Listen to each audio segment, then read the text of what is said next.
Hello and welcome back to our YouTube channel. हमारा आज का टॉपिक है सेंस ऑर्गन। आज हम सेंस ऑर्गन में ईयर को पढ़ेंगे। पहले हमें सेंस ऑर्गन के बारे में जानने की ज़रूरत है। सेंस ऑर्गन क्या होते हैं? जो हमारे आसपास की होने वाली चीज़ों को पढ़ सके, मतलब उनको समझ सके। यदि हमारे सामने कोई टीवी चलता है तो हम उसको कैसे देख पाते हैं? अपनी आंखों से देख पाते हैं। तो वो होने वाले बाहरी चेंजेस को कौन कैच करता है, उनको जो पकड़ता है उसको हम सेंस ऑर्गन बोलते हैं। ऐसे ही हमारे अगर पास में कोई आवाज़ होती है तो हम उसको कैसे सेंस कर सकते हैं, कैसे पता लग सकता है कि हमारे पास में कोई आवाज़ हुई है या फिर कोई भी चीज़ हुई है, गिरता है जैसे कोई भी चीज़ तो एक साउंड प्रोड्यूस होती है, तो उसको कौन सेंस करता है? वो होता है ईयर। आज हमें ईयर के बारे में ही पढ़ना है। ईयर के 3 पार्ट्स होते हैं। बाहरी वाले को हम आउटर ईयर बोलेंगे, मिडल वाले को हम मिडल ईयर बोलेंगे और इनर वाले को इनर पार्ट ऑफ ईयर बोलेंगे। आउटर ईयर में हमारे सिर्फ 3 चीज होते हैं: पिन्ना, ऑडिटरी कैनाल और ईयर ड्रम। पिन्ना बाहर की चीज है, जैसे कभी हम कोई गलत काम करते हैं और टीचर हमें पकड़ता है जहां से कान को, उस चीज को हम पिन्ना कहते हैं।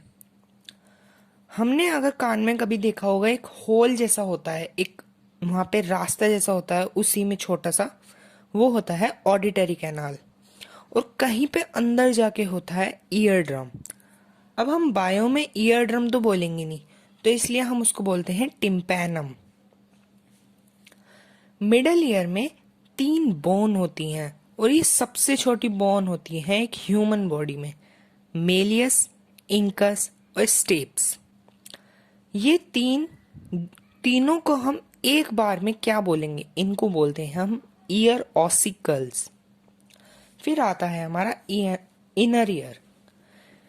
इनर ईयर सबसे ज्यादा इंपॉर्टेंट पार्ट है। इनर ईयर के सब डिवीजन पार्ट होते हैं: कॉक्लिया, सेमी सर्कुलर कैनाल और वेस्टिब्यूल। कोक्लिया उनमें से सबसे ज्यादा इंपॉर्टेंट है। कोक्लिया एक स्नेल जैसा, जैसे एक स्नेल कीड़ा होता है, वैसे ही कोक्लिया भी एक स्नेल जैसा दिखता है। उसमें 2.5 टर्न होते हैं, ऐसे करके वो घूमता है और वो 2.5 टर्न कंप्लीट करता है।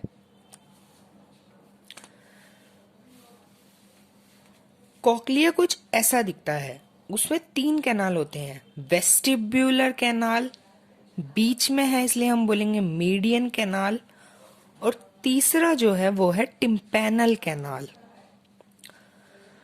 Vestibule canal, median canal, tympanal canal. यहां पर एक होता है हेयर लाइक स्ट्रक्चर। अगर ईयर में कहीं पर बात होती है हेयर लाइक स्ट्रक्चर, तो हम बात कर रहे हैं ऑडिटरी नर्व फाइबर की। ये हमारे ईयर और ब्रेन को कनेक्ट करती है। अब ये जो मीडियन कैनाल है, अब यहाँ पे बोर्ड क्वेश्चन पूछता है कि मीडियन कैनाल में कौन सा फ्लूइड है। अब ये याद करने में बहुत दिक्कत होती है, तो इस कंफ्यूजन हो जाती है। तो मीडियन कैनाल में होता है एंडोलिम्फ। इसको याद कर सकते हैं M, M E, M for median canal, E for endolymph. एक याद रहेगा तो दूसरा याद करने में दिक्कत नहीं होगी। अब बीच वाले कैनाल में होता है एम ई, तो यहां पे होगा एंडोलिम्फ। अब जो बाकी के 2 कैनाल हैं, वेस्टिब्यूलर कैनाल और टिम्पैनल कैनाल, इसमें हमारा होगा पेरिलिम्फ। एक याद हो जाएगा तो दूसरा अपने आप होता है कि वेस्टिब्यूल कैनाल है और टिम्पैनल कैनाल है, तो दोनों में पेरिलिम्फ होगा। ये वेस्टिब्यूल कैनाल में भी पेरिलिम्फ और टिम्पैनल कैनाल में भी पेरिलिम्फ।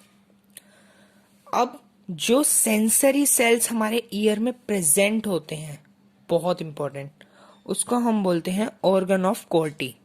क्या बोलते हैं? Organ of Corti. ये है sensory cells, organ of Corti. ठीक है। अब ये जिस मेम्ब्रेन पे प्लेस होते हैं वो बोर्ड में आता है, उसको हम बोलते हैं बेसिलियर मेम्ब्रेन। बेसिलियर मेम्ब्रेन पर ही ऑर्गन ऑफ कोर्टी प्लेस्ड होते हैं। अब हमारा कोक्लिया हो गया, कोक्लिया में इतना ही इंपॉर्टेंट पार्ट था तो ये हो गया। अब हमारा है सेमी सर्कुलर कैनाल और वेस्टिब्यूल। ये कुछ ऐसा दिखता है, semi circular canal, semi circular canal, और ये है वेस्टिब्यूल। ये वाला पार्ट है वेस्टिब्यूल और ये है सेमी सर्कुलर कैनाल। ये 3 फ्लैप जैसे होते हैं, एक फ्लैप, दूसरा और तीसरा। ये हो जाएगा हमारा सेमी सर्कुलर कैनाल। ये कुछ इस तरीके से होता है, हॉरिजॉन्टल, ये वाला है हॉरिजॉन्टल, ये दोनों वर्टिकल रहते हैं।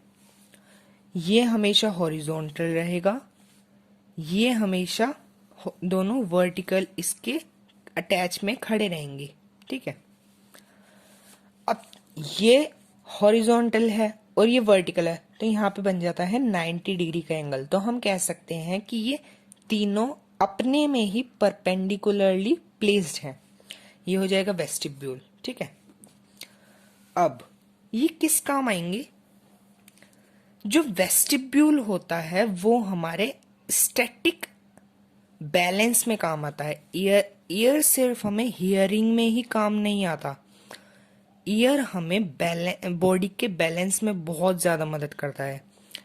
अगर फंक्शन ऑफ ईयर पूछते हैं तो आपको लिखना होगा it helps in the balance of the body and in the hearing.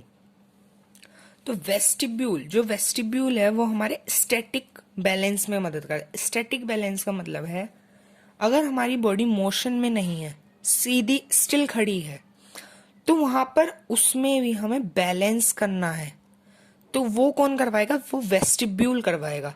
ये एमसीक्यू क्वेश्चन आएगा, बहुत इंपॉर्टेंट होता है। अब स्टैटिक तो हो गया, स्टैटिक हो गया, पर अगर हमारी बॉडी मोशन में है तो कौन हमें मदद करेगा बैलेंस में? वो करता है सेमी सर्कुलर कैनाल के एम्प्यूला। अब देखो, ये हमारा एक फ्लैप जो कि हॉरिजॉन्टल है, ये 2 फ्लैप वर्टिकल है। तो यहाँ पे जब ये एक दूसरे से अटैच होते हैं तो यहाँ पर एक मतलब स्वेलिंग लाइक होता है, जैसे फूल जाता है ना, जब ये दोनों एक दूसरे में अटैच होंगे तो यहाँ पे स्वेलिंग जैसा हो जाएगा। अटैच होते ही जो स्वेलिंग होगी उसको हम बोलेंगे एम्प्यूला। ठीक है, अब एम्प्यूला किस काम आएगा? वो आता है dynamic balance of the body के काम में। ठीक है, अब हम देखेंगे कि हम आखिर चीजों को सुनते कैसे हैं, हम हियरिंग कैसे करते हैं। अगर हमारे सामने पास में कोई आवाज होती है तो हम उसको, वो हमारे कैसे परसीव हो पाता है वो चीज, उसका पूरा प्रोसेस यहां पर है। ये हियरिंग। सबसे पहले मानो एक ड्रम है, तो ड्रम पे किसी ने बीट किया, वो वाइब्रेट होगा, वहां पे वाइब्रेशन बनेंगे। अब उसके सराउंडिंग में फिर वाइब्रेशन पास हो जाएंगे, फिर वो हमारे ईयर के पास में आ जाएंगे। तो अब हमारा मेन प्रोसेस शुरू होता है। सबसे पहले वो वाइब्रेशन जो सराउंडिंग ऑफ द मीडियम से आए हैं, मानो एक तबला है, फिर उसको बीट किया तो पास वाली जो एयर थी उसमें क्रिएट हुआ वाइब्रेशन, फिर वो हमारे कानों तक पहुंच गया। तो सबसे पहले कौन रिसीव करेगा वाइब्रेशन को? वो होता है पिन्ना। उसके बाद होता है आउटसाइड कैनाल। अब ये आउटसाइड कैनाल क्या है? ये है ऑडिटरी कैनाल, जो कि हमारे आउटर ईयर के पार्ट है। फिर आता है ईयर ड्रम, जिसको हम बोलते हैं टिम्पैनम। अभी हमने यहां पर देखा था outer ear, pinna, auditory canal, ear drum. तो वैसे ही ये है pinna, outside canal, auditory canal और ईयर ड्रम। ठीक है, अब जो नेक्स्ट होगा वो होगा ईयर ऑसिकल। मतलब अब हमारा यहाँ पे आउटर ईयर खत्म, अब ये जाएगा हमारी मिडल ईयर में, जो है 3 बोन्स बताई थी ना हमने, मेलियस, इंकस, स्टेप्स। अब मेलियस का अदर नाम होता है हैमर, इंकस का होता है एनविल, स्टेप्स का होता है स्टायरप। ठीक है, अब उन तीनों को हम कलेक्टिवली क्या बोलते हैं? Year ossicle. अब हमारा वाइब्रेशन सबसे पहले गया पिन्ना, आउटसाइड कैनाल, फिर गया ईयर ड्रम में, और फिर गया वो 3 बोन्स में। अब जो लास्ट वाला स्टेप्स या फिर हम कह सकते हैं स्टायरप वाली जो बोन है, उसमें लीवर लाइक एक्शन होता है, जिसकी मदद से जैसे जैसे वाइब्रेशन हो रहे थे ना, वो कम होते जा रहे थे, पर लीवर लाइक एक्शन होने की वजह से स्टायरप में लीवर लाइक एक्शन होता है, जिसकी मदद से हमारे वाइब्रेशन बहुत ज्यादा एम्पलीफाइड हो जाते हैं। अब यहां पर एम्पलीफाइड हो गया, तो अब ईयर ऑसिकल से हमारी वाइब्रेशन जाएगी ओवल विंडो में। ठीक है, अब ओवल विंडो में आ गया, अब जाएगा वो फ्लूइड कंटेन्ड इन कोक्लिया। अब कोक्लिया क्या होता है? इनर ईयर होता है। अब हमारी आ गया कोक्लिया में। अब ये जो फ्लूइड बात की जा रही है ना, ये बात की जा रही है इस वाले फ्लूइड की। वेस्टिब्युलर कैनाल में कौन सा होता है? पेरिलिम्फ, एम और ई। मी वाले में मीडियन कैनाल में होता है एंडोलिम्फ, टिम्पेनल कैनाल में होता है पेरिलिम्फ। ठीक है, ये इसी फ्लूइड की बात की जा रही है, फ्लूइड कंटेन्ड इन कोक्लिया। अब ये वाला फ्लूइड आ गया है वाइब्रेशन में। जब ये वाइब्रेट करेगा तो यहां पर ये वाला सेंसरी हेयर लाइक सेल, जिसको हम बोलते हैं ऑर्गन ऑफ कॉर्टी, ये वाइब्रेशन में आ जाएगा। ठीक है, अब ये वाइब्रेशन में आ गया, अब ये वाला वाइब्रेशन में आ गया, तो ये क्या करेगा? ऑडिटरी नर्व में पहुंचा देगा। ऑडिटरी नर्व एक ऐसी नर्व है जो हमारे ईयर और ब्रेन को एक साथ कनेक्ट करता है। ठीक है, अब ये पहुंच गया ऑडिटरी नर्व में, बहुत बढ़िया। अब हम इसको पिक्चर्स की मदद से समझेंगे। सबसे पहले हमारा वाइब्रेशन, यहाँ पे मानो एक सोर्स ऑफ अ साउंड है, लेट अस से ड्रम है, तबला है। ठीक है, यहाँ पे वाइब्रेट किया गया, इसको बीट किया गया, तो वाइब्रेशन प्रोड्यूस हुए, और यहाँ पर है सराउंडिंग मीडियम एयर। अब ये हमारे ईयर तक पहुंच गया। सबसे पहले मैंने बताया था ना पिन्ना, ये होता है पिन्ना, पहले पिन्ना में आ गया, फिर आएगा आउटसाइड कैनाल या फिर हम बोल सकते हैं ऑडिटरी कैनाल। अभी आ गया ऑडिटरी कैनाल में। अब ऑडिटरी कैनाल में आने के बाद ये जाएगा ईयर ड्रम, जिसको हम बोलते हैं टिम्पैनम। अब ये टिम्पैनम में आ गया, फिर कहा जाएगा? 3 बोन, जिसको हम बोलते हैं ईयर ऑसिकल्स, मेलियस, इंकस और स्टेप्स, सबसे छोटी वाली बोन। ठीक है, अब स्टेप्स का लीवर लाइक एक्शन होना हमारे वाइब्रेशन को क्या करेगा? एम्पलीफाई कर देगा, वाइब्रेशन तेज हो जाएंगी। उसके बाद वाइब्रेशन कहाँ जाएगा?